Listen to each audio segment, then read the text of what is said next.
You just got booked, clients are happy, you're happy, everybody's celebrating, and then you hang up the phone and it gets very quiet and you think, okay, what do I actually do now?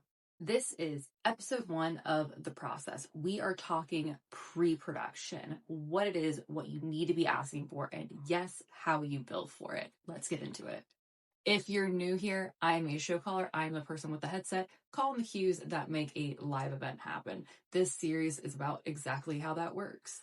Pre-production is everything that happens between the booking confirmation and the moment you walk into that venue. It's not admin work. It's not just busy work. It's not a way to milk hours. It is the job. The show caller who walks in prepared and who knows the room, knows the content, knows the flow, that person runs a completely different show than the person who's reading the run of show for the first time at load-in. The difference is built in pre-production. The second that booking is confirmed, there are 3 things I'm requesting immediately. I'm not waiting for them to send them to me. I'm requesting them. First step, room drawings, elevations, and renderings. These are your blueprints and design documents for the space that you're going to be working in. Floor plans, stage layouts, sight lines, where screens are going, where the stage sits relative to the audience. Why do I need these before I ever set foot in the room? At the end of the day, I need to understand the physical reality of the show I am calling, as well as the technical specs that go along with it. I need to be able to fully understand the screen size and resolution when I'm building my preset list, so I fully understand pit placement and just the type of presets that I'm going to need as I'm building out my run of show. Second, the content repository. This means SharePoint, Google Drive, Dropbox, whatever they are using. It is a site that includes every piece of media that's going to play during the show. Videos, motion graphics, slides, lower thirds, anything that lives on a screen, I want to see it before I'm on site. Not because I'm going to memorize every frame, but because I need to know what I'm actually cueing. I need to know the resolution of what I'm cueing. If there's a video that runs full roster, I need to know that before I'm sitting at the calling position with a room full of people watching as I ask for the 16:9 pit playback preset by mistake. Awkward for me. Third, a preliminary run of show. A run of show is the master document for the event. Every segment, every speaker, every transition, every cue in order with timing. The key word here is preliminary. I know it's going to change. I am not asking for the final version 3 weeks out.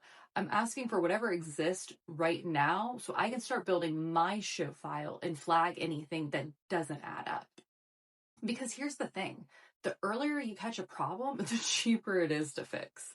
A timing conflict on a prelim run of show during pre-production is a conversation. That same conflict discovered on site could mean a budget crisis faster than you can say meal penalty. Now, I want to talk about something that a lot of people in this industry don't talk about enough. All this work I just described, requesting the documents, reviewing the content, reading our show, building your show file, that's all billable work. I, as well as most people in the industry, bill hourly for pre-production. The hours vary based on the size and complexity of the show. A smaller show might mean a handful of hours. A large-scale arena, multi-day broadcast with a live audience can mean significantly more. The number isn't the point. The point is that there is a number. A number needs to be agreed upon before you start the work. Here's what I see happen to people who don't do this.